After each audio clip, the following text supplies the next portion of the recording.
Oke, di sini kami akan menjelaskan salah satu mazhab yang ada di Indonesia, yaitu kejawen.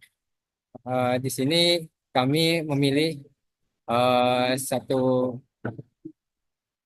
aliran yaitu Islam kejawen. Eh, di sini saya Rais, saya bersama Jenal akan menjelaskan aliran ini. Ini untuk eh, yang akan dijelaskan definisi sejarah hingga ajaran. Nah, yang pertama kita perlu mengenal yang namanya kejawen. Apa itu kejawen? Kejawen berasal dari bahasa Jawa yang artinya segala sesuatu yang berhubungan dengan adat dan kepercayaan Jawa yang dianut oleh masyarakat Jawa. Para penganut ajaran kejawen ini biasanya tidak menganggap ajaran tersebut sebagai agama seperti agama monoteistik, seperti agama monoteistik, eh, yaitu Islam, Kristen, dan semacamnya. Pada umumnya, kejawen dianut oleh masyarakat suku Jawa dan suku bangsa lain yang menetap di Pulau Jawa. Eh, jadi istilah kejawen ini dipakai masyarakat untuk menyebutkan budaya dan tradisi di pada masa kerajaan Mataram Islam, baik yang berada di Yogyakarta maupun Surakarta dan sekitarnya. Eh, seperti daerah Presidenan Surakarta, Malang, Madiun hingga Kediri. Eh, oke. Selanjutnya kita perlu mengenal eh, dari mana eh, usulnya kejawen ini, khususnya kejawen Islam. Yang pertama, budaya kejawen muncul sebagai bentuk proses perpaduan di beberapa paham atau aliran agama pendatang dan kepercayaan asli masyarakat Jawa. Jadi, eh, pada awalnya eh, masyarakat Jawa itu eh, kerap dengan yang namanya eh, animisme dan dinamisme. Namun setelah beberapa lama kemudian muncul beberapa agama di Indonesia seperti Hindu, Buddha, Kristen, dan yang semacamnya. Yang akhirnya eh, mereka eh, muncul di Indonesia, di seluruh Indonesia dan khususnya di tanah Jawa. Yang akhirnya mereka bertemu dengan tradisi Jawa dan melakukan eh, variasi yaitu perpaduan beberapa paham. Misalnya ada Hindu kejawen, Buddha kejawen, atau Kristen kejawen. Tak terkecuali ada yang namanya Islam kejawen. Nah, Islam ini kalau berdasarkan yang saya baca dalam sejarah, Islam muncul dari pedagang Gujarat eh, pada abad ke-13 dan mereka menetap di Indonesia, di seluruh Indonesia yang akhirnya mereka menyebarkan melalui perdagangan itu, tidak hanya perdagangan tapi juga mungkin bertemu dengan kasihnya terus menikah dan akhirnya itu disebarkan melalui itu. Namun eh, baru diterima pada abad Islam ini baru diterima pada abad ke-16 di dalam kebudayaan Jawa yang ditandai dengan berdirinya eh, kerajaan pertama yaitu Demak, dan tidak hanya itu tapi didukung dengan oleh para wali yang ada di khususnya di tanah Jawa yaitu Wali Songo. Nah, selanjutnya masuknya agama Hindu yang kemudian diikuti dengan adanya agama Islam juga terjadilah dua percampuran beberapa kebudayaan maupun tradisi kuno masyarakat Jawa dengan tradisi atau kebudayaan dari ajaran Hindu serta dengan percakapan dari ajaran mistik.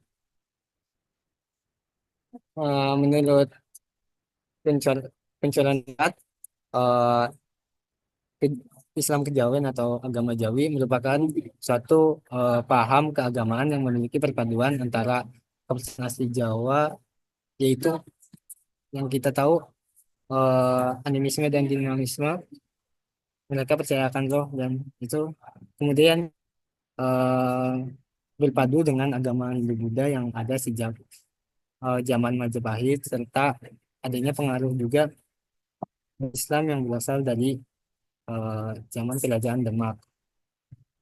Sejak berdirinya Demak ini, proses Islam semakin semakin berkembang yang akhirnya itu muncul di di Nusantara itu sendiri dan akhirnya terjadilah persatuan atau akulturasi antara agama dengan budaya dari adanya Islam itu. Kemudian budaya itu bersifat kulturasi yaitu Hindu, Buddha dan juga eh, adat Jawa. Dan dengan adanya kerajaan Demak ini muncul juga kebudayaan pesantren yang berkembang yang akhirnya hal ini melahirkan lingkungan budaya kejawen yang dikenal Islam kejawen dengan mungkin adanya sinkretisme Firman Suci dengan budaya lokal. Islam kejawen merupakan salah satu fenomena keberagamaan yang membawa tradisi religius yang bersorak segi mistik. Dilema sejarah antara ajaran Islam yang universal dan kebudayaan Jawa yang ramah terhadap tren dan kebudayaan luar yang menciptakan Islam kejawen, identitas Dwi Tunggal melebur dan muncul sebagai hasil dari dialektika. Mungkin itu selanjutnya dilanjutkan oleh Zainal ciri-ciri. Baik, selanjutnya adalah ciri-ciri kejawen Islam. Sebelumnya, apakah suara saya terdengar? Sudah Mas, lanjut Mas. Baik. Nah, kejawen Islam itu memiliki ciri khas yang membedakan dari ajaran Islam murni maupun kepercayaan kejawen yang tradisional. Yang pertama adalah sinkretisme Islam dan budaya Jawa. Jadi kejawen Islam itu merupakan perpaduan antara ajaran Islam dan kearifan lokal Jawa. Tradisi dan ritual Jawa itu tetap dipertahankan, tetapi diberi makna Islami. Contohnya adalah selamatan yang tradisi Jawa yang dikaitkan dengan doa-doa dalam Islam. Terus wayang kulit digunakan sebagai media dakwah Islam oleh Wali Songo. Selanjutnya, memahami Islam secara mistis dan filosofis. Jadi Islam itu ini tidak hanya secara syariat, tetapi juga secara mistis dan filosofis. Kejawen lebih menekankan pada pengalaman batin dalam agama. Seperti konsepnya Manunggaling Kawula Gusti, yaitu penyatuan hamba dengan Tuhan, yang menunjukkan pendekatan spiritualitas yang mendalam. Jadi, pada waktu penyebaran Islam, eh, warga masyarakat di Jawa itu ketika ada bau-bau mistis, mereka bakal lebih tertarik daripada nggak ada bau mistis, mungkin seperti itu. Nah, selanjutnya adalah menekankan keselarasan hidup, jadi harmoni dengan alam, diri, dan masyarakat. Nah, kejawen Islam mengatakan bahwa manusia harus hidup dalam keseimbangan dengan dirinya, sesama manusia dan juga alam. Nah, ajaran tersebut sebagai memayu hayuning bawono, yaitu menjaga keseimbangan dunia. Nah, eh, sebenarnya adalah menjalankan syariat Islam dengan pendekatan kultural. Jadi, ajaran Islam dalam kejawen dipraktikkan dengan pendekatan yang lebih fleksibel dan kultural. Nah, ritual dan tradisi lokal dipadukan dengan ibadah Islam tanpa menghilangkan esensi tauhidnya.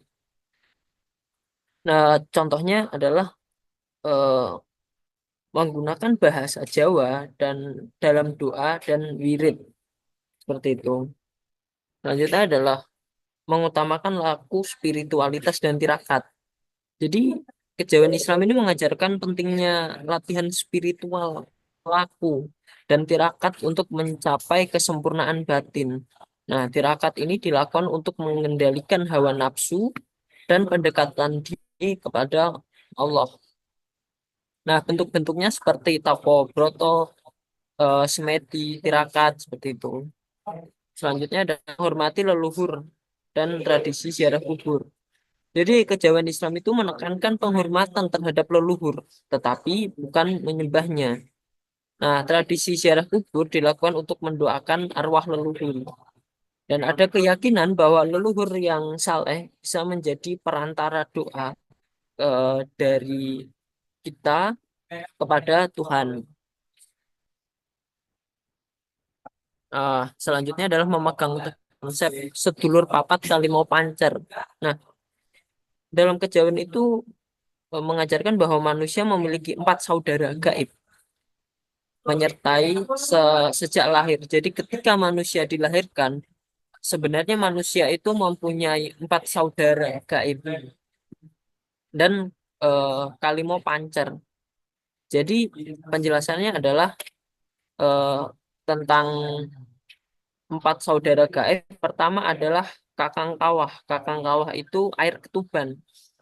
Adi Ari-Ari adalah plasenta atau kalau di Jawa itu namanya Ari-Ari yang biasanya dikubur di eh, depan rumah yang sebelum selapan atau apa yang masih dipakein lampu gitu. Terus ada getih atau darah dan keempat tali pusar. Nah, dan yang kelima adalah pancer. Pancer itu diri sejati manusia. Selanjutnya adalah mengutamakan ilmu kebijaksanaan. Eh, Kejawen Islam itu menekankan pentingnya ilmu, baik ilmu duniawi maupun spiritual. Ilmu tidak hanya dicari, tetapi juga harus diramalkan untuk mencapai kebijaksanaan sejati. Nah, selanjutnya ini adalah inti dari ajaran kejawen Islam, yaitu hubungan manusia dengan Tuhan, tauhid kebatinan. Selanjutnya adalah kesadaran diri dan perjalanan spiritual, tirakat, dan laku. Yang ketiga, menjaga harmoni dalam kehidupan dengan sesama dan alam. Selanjutnya, pencarian ilmu dan kebijaksanaan, ilmu lahir dan batin. Baik, selanjutnya saya akan membahas hubungan manusia dengan Tuhan, tauhid dan kebatinan. Nah, yang pertama menyadari asal-usul dan tujuan hidup bersangkutan dengan ajaran Sangkan Paraning Dumadi. Nah, ajaran ini berusaha memahami dari mana manusia berasal dan kemana tujuan setelah mati. Nah, penjelasan Sangkan Paraning Dumadi yaitu sangkan itu eh, berarti asal atau sumber. Nah, paran berarti tujuan atau arah dan dumadi. Dumadi berarti kejadian atau penciptaan. Nah, dalam kejawen Islam manusia dia ini berasal dari eh, Tuhan dan akan kembali kepadanya setelah kematian. Selanjutnya adalah ajaran Manunggaling Kawula Gusti, yaitu mencapai kesadaran spiritualitas tertinggi, yaitu penyatuan hamba dengan Tuhan. Nah, konsep ini mengajarkan bahwa manusia bisa mencapai tingkat spiritualitas tertinggi dengan menyatu dengan Tuhan. Nah, ajaran ini sering dikaitkan dengan Sesi Jenar. Dia seorang sufi di Jawa yang mengajarkan bahwa manusia dan Tuhan bisa menyatu secara spiritual.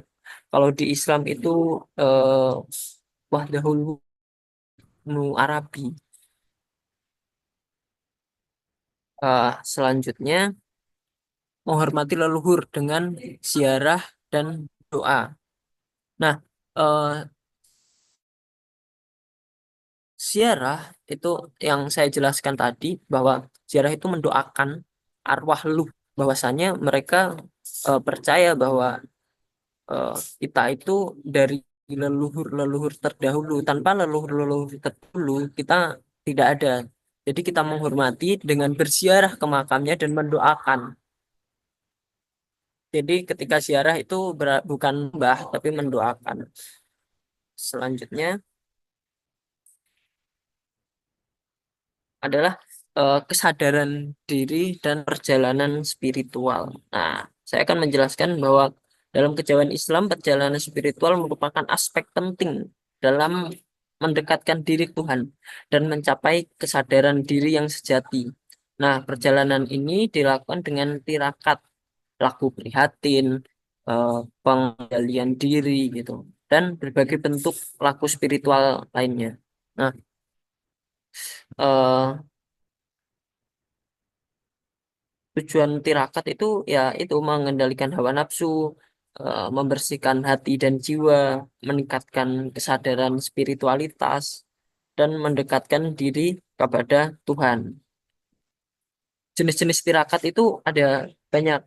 Ada puasa. Puasa itu ada puasa mutih, ngebleng, terus Senin Kamis, merawat, dan juga eh, ada Toproto. Toproto ini merupakan latihan kesadaran dan keheningan batin.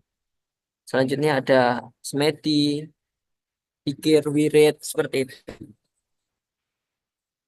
Nah, selanjutnya adalah eh, menjaga harmoni dalam kehidupan manusia, alam, dan Tuhan. Jadi memayu hayuning bawono. Nah, harmoni dengan sesama manusia. Jadi hayuning sesama mengamalkan kasih sayang dan empati, welas asih dan tepos liro. Selanjutnya adalah bersikap rendah hati dan sopan tak andap asor. Bekerja sama dalam kehidupan sosial, gotong royong itu, dan bersikap toleran dan menghormati perbedaan atau temposilolo tadi. Nah, selanjutnya adalah harmoni dengan alam, Hayuning Bawono, yaitu menjaga alam sebagaimana Tuhan. Jadi alam itu jangan dirusak, tapi alam itu merupakan titipan dari Tuhan untuk kita pelihara, untuk kita jaga. Dan selanjutnya adalah menghormati alam sebagai bagian dari perjalanan spiritual. Terakhir adalah hidup selaras dengan lingkungan tanpa merusaknya. Selanjutnya adalah pencarian ilmu dan kebijaksanaan. Jadi ngelmu lahir dan batin. Nah, ilmu dalam kejawen Islam itu terdiri dari dua aspek utama. Yang pertama adalah ngelmu lahir. Lahir itu ilmu dunia yang berguna untuk kehidupan sosial. Contohnya adalah matematika, sains, keterampilan seperti itu. Yang kedua, ilmu batin. Nah, ilmu batin ini merupakan ilmu spiritual yang membawa manusia lebih dekat kepada Tuhan. Mungkin seperti itu. Nah, ya ini sumber yang kita pakai dan terima kasih. Kali dalam konteks sosiologis di Jawa, para penganut kejawen Islam ini menghadapi tantangan ya, berupa respon sebagian uh, umat Islam mainstream yang mempersoalkan biasanya diukur dengan standar kacamata akidah Islam, yang sehingga kemudian lalu muncullah narasi-narasi tentang sesuatu yang dipraktekkan oleh kejawen Islam ini itu tidak sesuai dengan konsep ajaran Islam, terutama akidah, lalu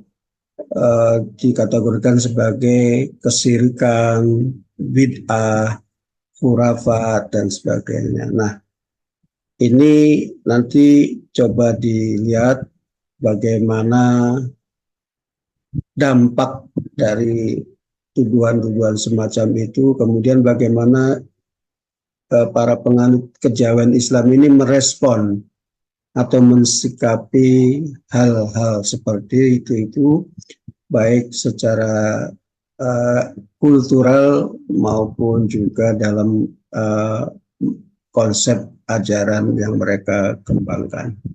Nah, kira-kira begitu Mas Ada Nati dan pertanyaan yang dari Bapak, dalam konteks sosiologi Jawa, para penganut kejawen Islam sering menghadapi tantangan dari kelompok Islam yang agak apa ya,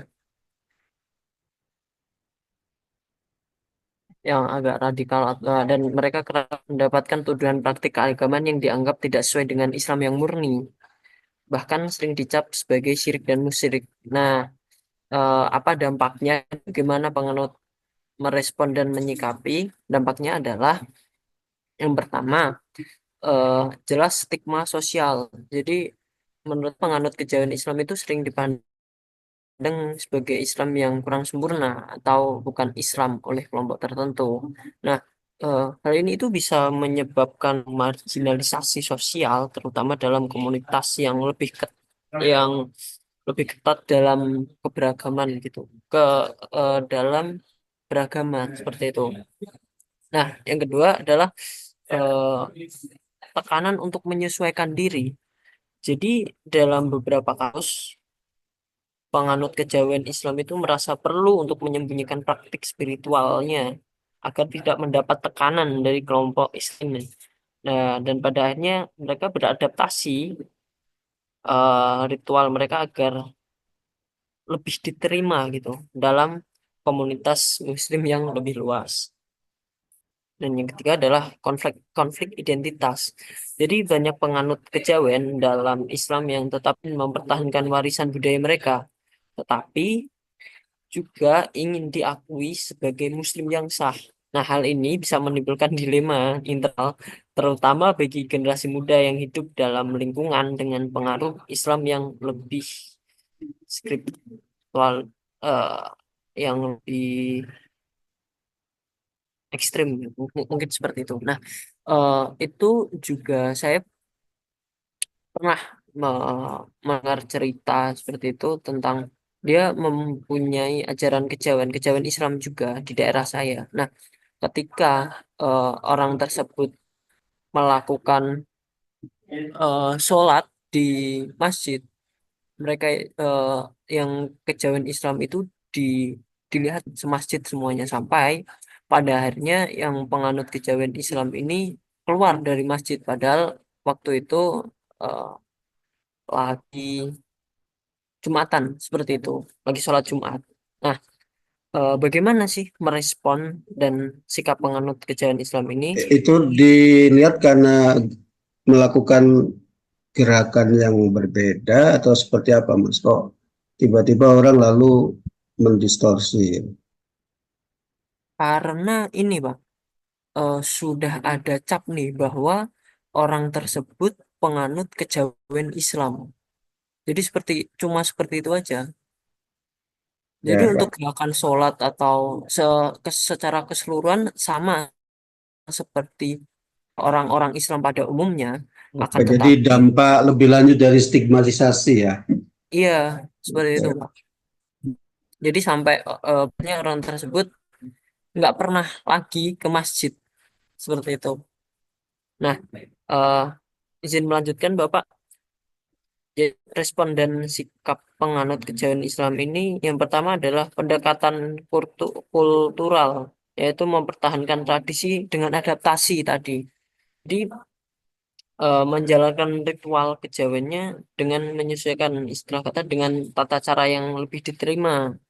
Nah, contohnya selamatan, selamatan yang dilakukan, tapi ditekankan bentuk doa dan sedekah daripada ritual mistik seperti itu. Dan selanjutnya adalah menjaga kearifan lokal. Karena penganut kejawen Islam ini sering menekankan bahwa ajaran mereka itu mengandung nilai-nilai luhur seperti gotong royong, harmoni, dan keselarasan dengan alam. Nah, ini ditekankan sebagai bagian dari Islam yang lebih kontekstual gitu dengan budaya Jawa. Dan eh, yang pasti eh, kejawen Islam itu menggunakan eh, para penganutnya menggunakan narasi Wali Songo, yaitu para penganut kejawen itu sering menggunakan narasi tersebut sebagai bukti bahwa Islam di Jawa itu memang berkembang dengan pendekatan budaya. Mereka menegaskan bahwa pendekat eh, metode dakwah Wali Songo itu banyak mengakomodasi unsur kejawen tanpa meninggalkan inti ajaran Islam. Karena pada waktu itu sebenarnya Islam itu eh, kurang diterima. Karena apa? Eh, pada saat itu masyarakat Jawa lebih senang pada hal mistis dan padahalnya oke diakulturasi agama dan budayanya biar bisa diterima oleh masyarakat umum di Jawa. Kalau Sunan Kalijogo itu menggunakan metode wayang. Metode dakwahnya itu menggunakan wayang. Terus yang dulunya nyadran atau bersih desa itu menggunakan mungkin aji-ajian mantra-mantra Jawa kuno seperti itu. Ketika Wali Songo hadir, mereka lebih menggunakan doa-doa secara Islam. Seperti itu, Bapak. Terima kasih. Apakah menjawab atau ada Oke, tanggapan? ya sangat lengkap sekali Mas. Oke, bagus. Silakan dilanjut menjawab pertanyaan dari Intan. Baik, Pak. Oke, mungkin selanjutnya saya Rais akan menjawab pertanyaan dari Intan Nisa mengenai kejawen Islam, bagaimana kita membedakan aspek agama dan budaya. Nah, eh, dalam hal ini mungkin kita tahu eh, kejawen Islam merupakan akulturasi antara agama-agama dan budaya. Nah, aspek agama yang yang saya baca mungkin kejawen ini khususnya kejawen Islam eh, di dalamnya terdapat ajaran-ajaran yang disusupi oleh agama Islam, misalnya dengan eh, puasa, terus tirakat dan sebagainya itu kan mencerminkan aspek agama khususnya Islam, dan tidak hanya itu, eh, kejawen Islam juga perpaduan yang sebelum agama sebelumnya yaitu Hindu Buddha, yang itu juga eh, menjadi aspek agamanya.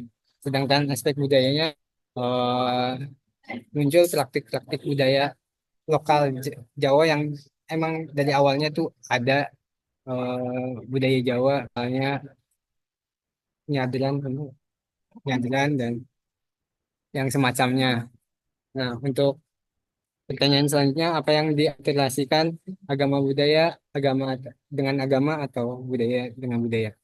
Bisa saja semuanya benar, eh, karena di dalamnya eh,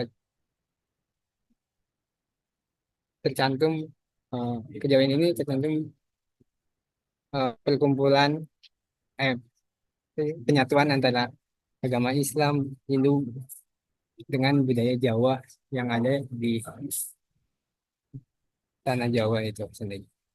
Ada lanjutan? Nah, mungkin izin menambahkan Bapak bahwa sebenarnya yang diakulturasi menurut saya itu eh, agama dan budaya karena seperti yang ada di PPT tadi ada sinkretisme Islam dan budaya Jawa. Karena yang saya jelaskan tadi ketika menjawab pertanyaan pertama dari Bapak Syarif, bahwa eh, para penganut kejawen itu menggunakan narasi Wali Songo nih.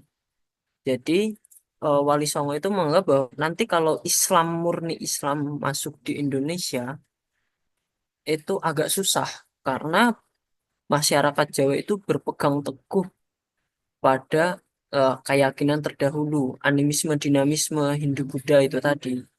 Jadi pada akhirnya kalau tidak diakulturasikan, tidak di apa ya, digabungkan, disenkritisme kan, pada akhirnya Islam akan susah masuk di Jawa. Seperti itu. Mungkin dari Nisa ada Saya rasa tanggapan? eh, ketika akulturasinya adalah agama dan agama itu agak gimana gitu karena dalam aspek eh, agama ada hal-hal normatif yang sebenarnya nggak bisa kita apa ya ya nggak bisa kita lebur begitu saja dengan hal lain gitu loh sama kayak seperti tadi yang dibilang Pak Syarif kayak aspek akidahnya itu kan nggak bisa apa ya di di di kompromikan dengan akidah yang lain gitu.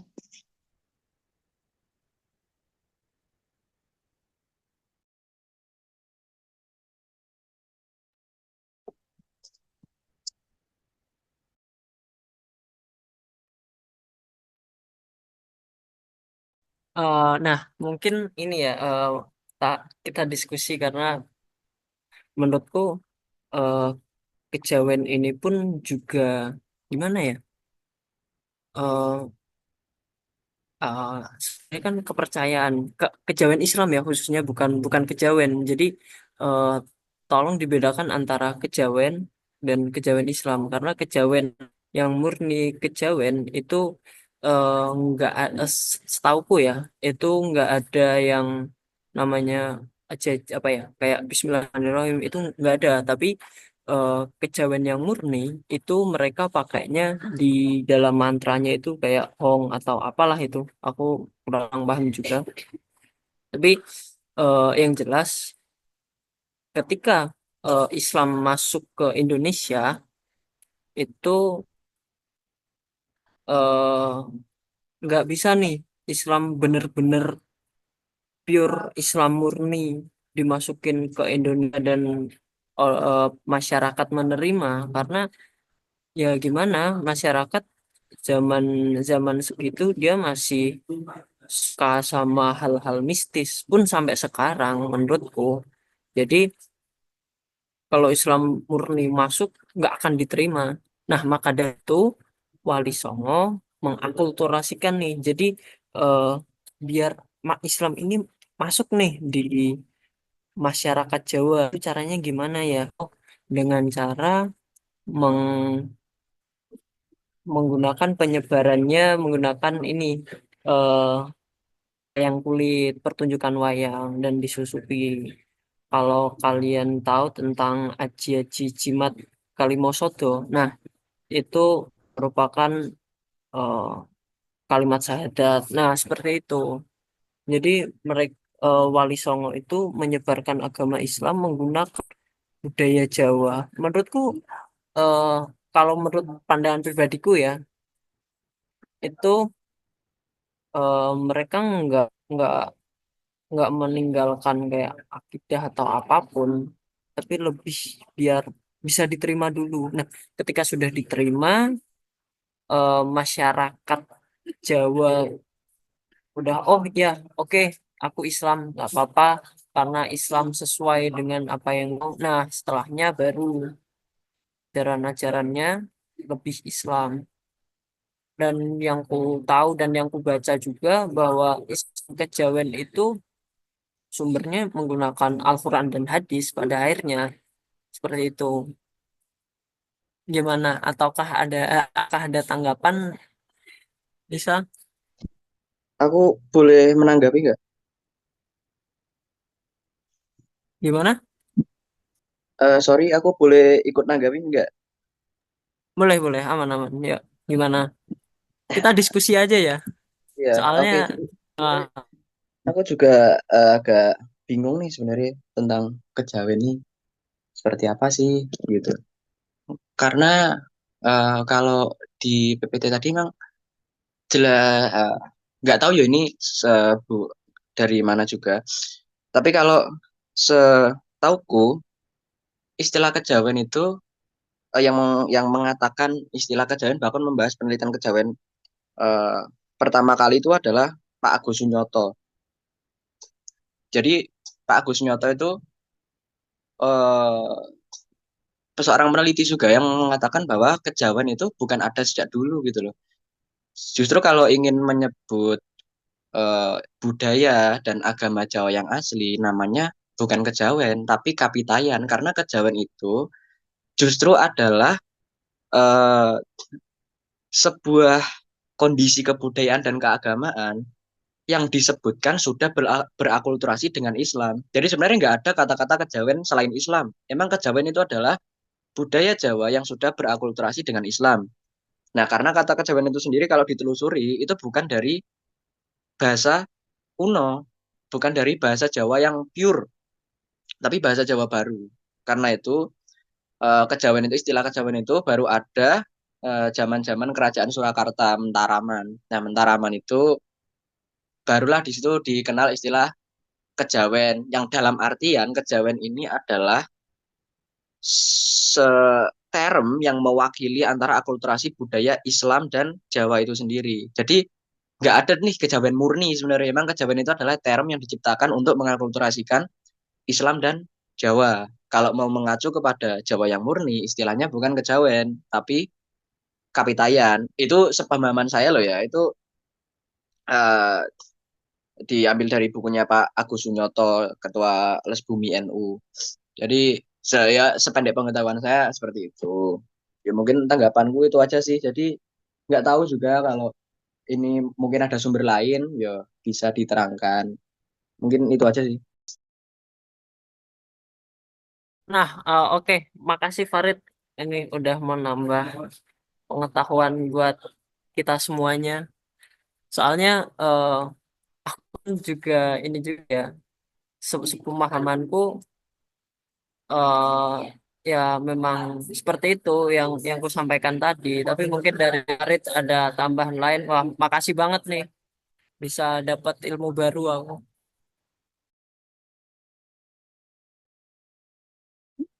Iya, oke.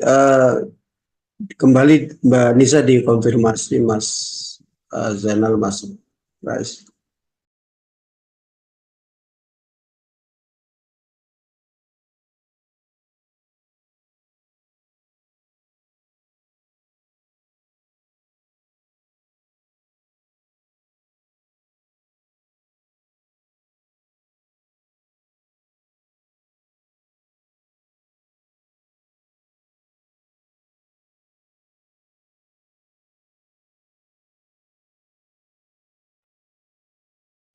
Halo Mbak Nisa, gimana Mbak Nisa? Eh, mungkin ini izin menanggapi Pak. Mungkin saya agak belum apa ya belum puas gitu terkait penjelasan tadi. Eh, eh, eh, yang ingin saya sampaikan mungkin dalam Islam itu ada aspek-aspek normatif dan juga aspek yang yang bisa dikompromikan dengan kebudayaan lain gitu. Eh, dan termasuk di tadi kalau disebutkan istilahnya bukan kejawen tapi kapitayan itu juga ada hal yang eh, aspeknya yang aspek normatif itu nggak bisa diganggu gugat dan ada aspek lain yang itu bisa dikompromikan dengan kebudayaan lain. Eh, kalau di Islam mungkin kan ada eh, ada aspek ibadah, ada aspek muamalah. Nah, mungkin yang muamalahnya ini yang lebih bisa dikompromikan dengan kebudayaan lain gitu. Dan termasuk yang di kapitayan juga seperti itu. Kalau tanggapannya teman-teman gimana?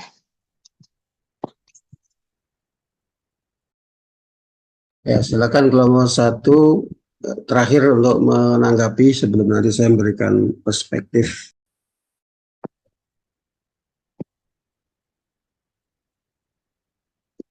Nah, sebelumnya mohon maaf ya Nis ya, karena ya gimana ya, aku pun juga nggak terlalu mendalam terkait kejawen ini ataukah gimana gimana. Jadi aku cuma pakai jurnal sepembacaanku aja bahwa oh kejawen itu seperti itu. Maka dari itu mungkin dari Pak Syarif mungkin bisa menambahkan.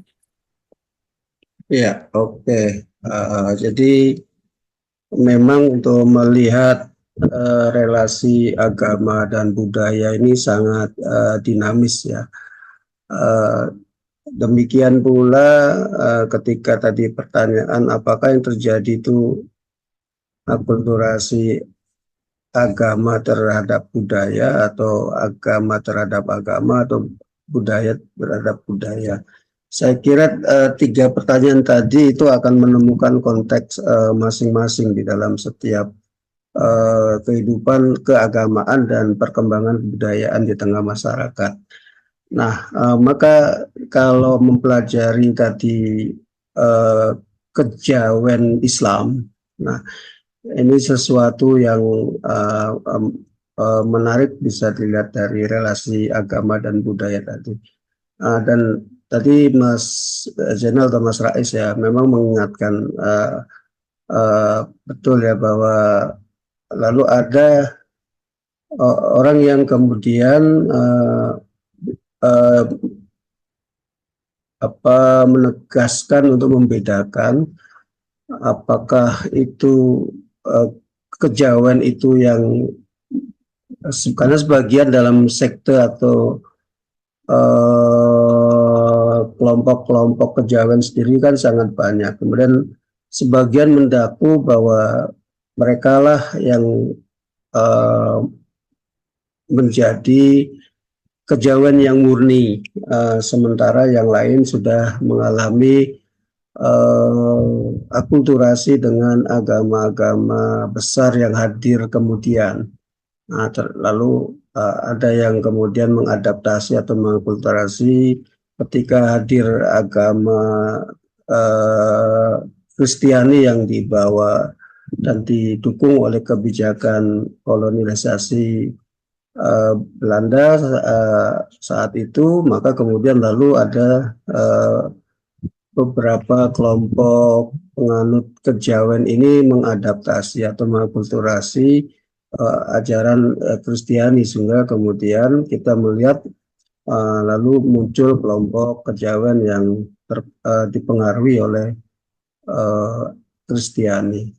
Kemudian berikutnya juga sebelumnya ketika Hindu dan Buddha juga masuk, maka kemudian kelompok yang menyatakan diri kejawen tadi, kemudian ada sebagian yang membuka ruang terhadap hadirnya agama baru yang masuk ke Nusantara, termasuk Hindu dan Buddha. Maka kemudian kita sekarang bisa melihat beberapa sekte yang ada di kejawen itu lalu sangat menampakkan pengaruh ajaran Hindu maupun Buddha. Kemudian ketika Islam juga datang di Nusantara, nah kemudian penganut kejawen ini lalu memberi ruang kepada hadirnya ajaran Islam itu sendiri yang di sisi dari perspektif pembawa Islam itu sendiri ini juga menjadi bagian dari objek atau sasaran dakwah Islam sebagai ajaran agama yang diperkenalkan di bumi Nusantara saat itu. Nah, termasuk yang tadi tokoh yang disebutkan oleh kelompok ini, tokoh Wali Songo yang kemudian beristihad mendakwakan agama Islam ini dengan cara melalui pendekatan budaya yang ada. Maka disitulah kemudian proses relasi akulturasi Islam kepada budaya budaya yang ada di Jawa, yang sebagian tentu adalah pemangkunya adalah kelompok-kelompok kejawen ini, kemudian masuk secara perlahan. Maka kemudian kelompok tadi disebut sebagai bagian dari kejawen Islam. Nah, setelah generasi awal kejawen yang terpengaruh atau dipengaruhi oleh Islam tadi berkembang, maka ada proses penegasan atau penguatan Islam itu sendiri sebagai sebuah sentrum dari normativitas yang dibangun oleh masyarakat yang atau kelompok agama pemeluk agama yang semula dari kejawen kemudian bergeser diberi nilai-nilai Islam menjadi kejawen Islam, maka sebagian lalu pada penguatan keislamannya maka muncul kalau sekarang kita mengamatinya bukan sebagai kejawen Islam tapi Islam kejawen. Jadi episentrumnya adalah keyakinan pada Islam, tapi masih memberikan ruang kepada untuk melestarikan ajaran-ajaran leluhurnya yang tadi masuk melalui kejawen Islam. Maka kita mengenalnya kemudian Islam kejawen. Nah, demikian pula di sebagian yang tadi terpengaruh atau terakulturasi dengan hadirnya Kristiani, maka kemudian lalu episentrumnya adalah agama Kristennya yang kemudian sebagai penganut agama Kristen yang ingin melestarikan tradisi Jawa, maka muncul juga Kristen Jawa atau kejawen. Sehingga lalu kalau kita masuk ke dalam beberapa pembahasan gereja atau ordonansi gereja yang ada di Jawa, misalnya ada gereja Kristen Jawa dan sebagainya. Nah, itu relasi yang sangat dinamis antara agama dan budaya. Di skala global juga ada beberapa contoh yang konkret yang membangun yang sangat dinamis relasi agama dan budaya ini, bahkan kemudian melahirkan sebuah sekte baru. Contohnya di India itu ada agama Sikh yang itu merupakan agama yang mengakulturasi atau bahkan kemudian lebih ekstrim lagi mensinkretikkan antara ajaran Hindu, kemudian tradisi lokal India dan agama Islam atau ajaran Islam. Yang kemudian lalu dari yang semula memeluk agama Hindu yang dipengaruhi dengan ajaran Islam tadi dan kemudian sebagian tradisi asli India sendiri, lalu muncullah sebuah sempalan baru dari para penganut Hindu yang kemudian lalu belakangan lalu menjadi agama tersendiri yang dikenal sebagai kaum Sikh atau agama Sikh.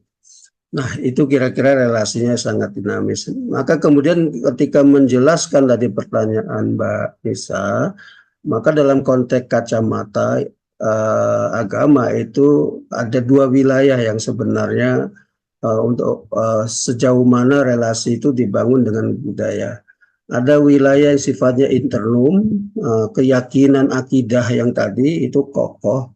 Maka setiap agama itu memiliki pondasi keyakinan masing-masing, termasuk tadi agama kejawen atau yang ditarik ke belakang sebenarnya oleh Pak Agus Sunyoto itu sebenarnya paling murni itu bukan kelompok kejawen tapi yang disebut dengan agama Kapitayan.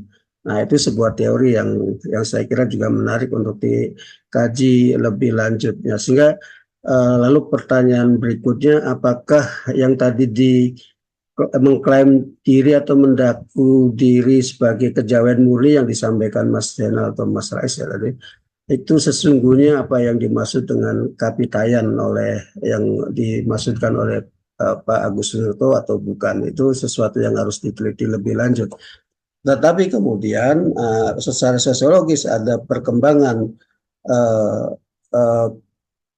narasi tentang Kapitayan ini kemudian hilang atau tidak muncul. Kemudian yang menguat adalah konstruk teori tentang kejawen yang kemudian lalu menyatakan diri bahwa saya yang kejawen murni. Itu apakah itu bagian dari genealogis dari yang dimaksudkan Kapitayan oleh Pak Agus Nuto atau tidak, nanti kalian bisa meneliti lebih lanjut. Tapi kemudian yang perkembangan berikutnya yang kita lihat lalu memunculkan kejawen Islam, kejawen yang sangat terwarnai dengan Hindu, kejawen yang terwarnai dengan Kristen, yang kemudian bergeser lalu ada penguatan keagamaan masing-masing, maka lalu muncullah Islam kejawen, ya, Kristen kejawen dan seterusnya. Sehingga lalu sekarang kalau Anda mempelajari studi agama, terutama agama lokal, maka kan banyak sekali menemukan sektor-sektor kejawen ini. Nah, maka tadi di bagian yang internum tadi, semua agama tentu memiliki fondasi yang kuat, dan itu memang tidak bisa kalau bahasa Mbak Anissa tadi, dikompromikan. Maka kemudian masuklah ke wilayah kalau eksternum, yang keyakinan internum tadi ketika dalam konteks ruang sosial, ruang budaya, kemudian ruang kemanusiaan dan sebagainya, atau yang di dalam bahasa Islam itu disebut ruang muamalah, ya, dan sebagainya, maka itu bisa masuk relasi-relasi yang tadi dikatakan sangat dinamis. Jadi yang dilakukan oleh Wali Songo atau yang sekarang dinarasikan sebagai Islam Nusantara oleh kelompok Islam NU Nahdliyin itu sesungguhnya bukan menjadikan agama baru. Jadi itu adalah bagian retorika di dalam ruang tadi yang disebut muamalah tadi. Jadi salah orang mengecap sebagai agama baru Islam Nusantara itu. Ya, sesungguhnya adalah tetap keyakinannya kepada akidah yang tadi disebut akidah Islam, tetapi lalu masuk dalam ruang-ruang muamalah dengan memperkuat kenusantaraannya atau lokalitasnya, termasuk yang dilakukan atau terjadi pada komunitas kejawen Islam maupun yang bergeser lalu menjadi Islam kejawen, maka ruang-ruang itu bisa terjadi. Nah, kira-kira begitu, Mbak Nisa dan Mas Zainal, Mas Rais, dan Mas Farid yang menjelaskan hal ini. Saya kira itu yang bisa saya coba bantu perspektifnya untuk memahami yang tadi didiskusikan. Cukup ya? Menambahkan nggak, Pak? Ya, silakan Mas Farid.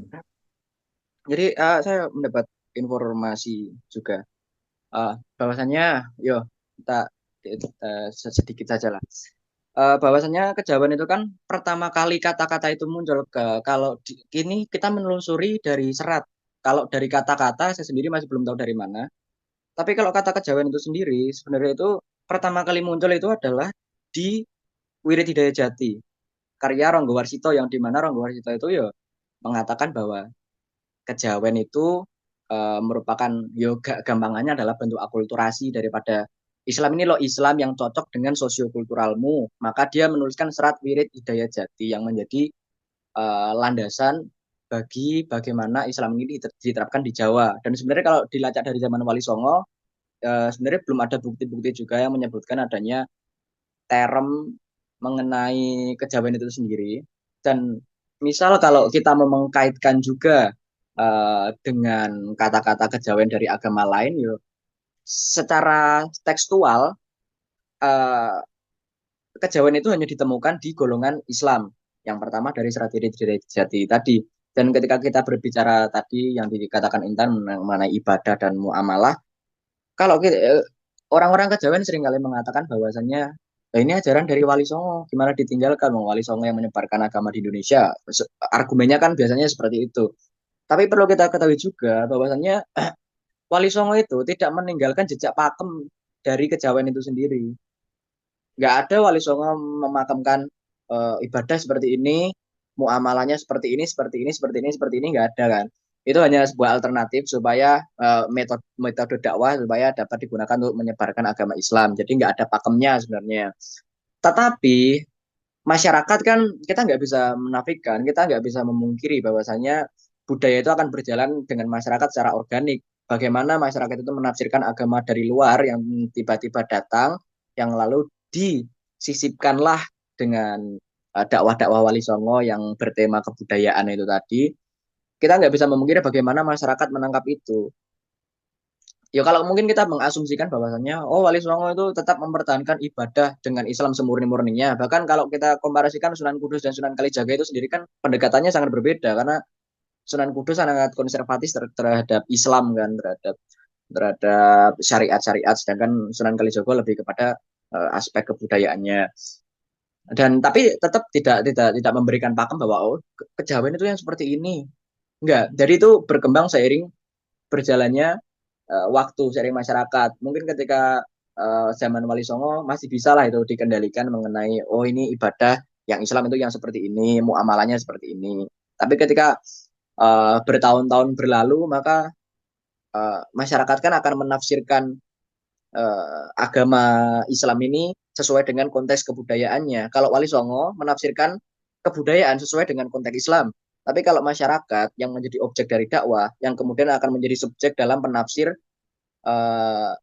Islam ini ditafsirkan sesuai konteks kebudayaan. Nah, makanya itu terjadilah pentolan-pentolan ini, pretelan-pretelan dari Islam ini tadi yang akan disebarkan di Jawa. Ada yang kejawen model ini, kejawen model itu, kejawen model ini, dan segala macam. Tapi kalau ditelusuri sendiri sebenarnya kalau berbicara mengenai kejawen yo yang harus diteliti pertama Serat Wiri Hidayat Jati karya Ngabei Ronggo Warsito itu. Dan itu mungkin juga menjadi PR sih bagi kita semua, terutama bagi kelompoknya Mas Zainal juga untuk menelusuri lah mengenai Serat Wiri Hidayat Jati itu yang menjadi yo pertama kalinya kata kejawen dituliskan di era Mentaraman itu. Mungkin itu aja sih Pak. Iya, oke. Betul Mas Farid ya. Ini sebuah pertanyaan-pertanyaan yang kritis yang tentu harus dicari jawabannya, dan saya berharap di antara kalian akan bisa melahirkan tulisan di jurnal ataupun bahkan lalu menjadi tema untuk skripsi kalian ya. Hal-hal yang seperti ini. Ya, saya kira cukup ya untuk kelompok satu. Masih banyak hal yang masih menggantung, tapi karena waktunya harus dibagi dengan kelompok dua, maka silakan kelompok satu bisa meng-closing statement. Tapi sebelumnya saya mengucapkan terima kasih Mas Farid menambah memperkaya untuk ruang diskusi di kelas ini. Oke, silakan Mas Zainal atau Mas Frais. Baik, terima kasih Bapak, terima kasih teman-teman yang sudah bertanya dan yang sudah membantu menjawab. Mungkin itu saja dari kelompok satu, kurang lebihnya mohon maaf. Terima kasih teman-teman. Wassalamualaikum warahmatullahi wabarakatuh. Kelompok satu. Waalaikumsalam warahmatullahi wabarakatuh.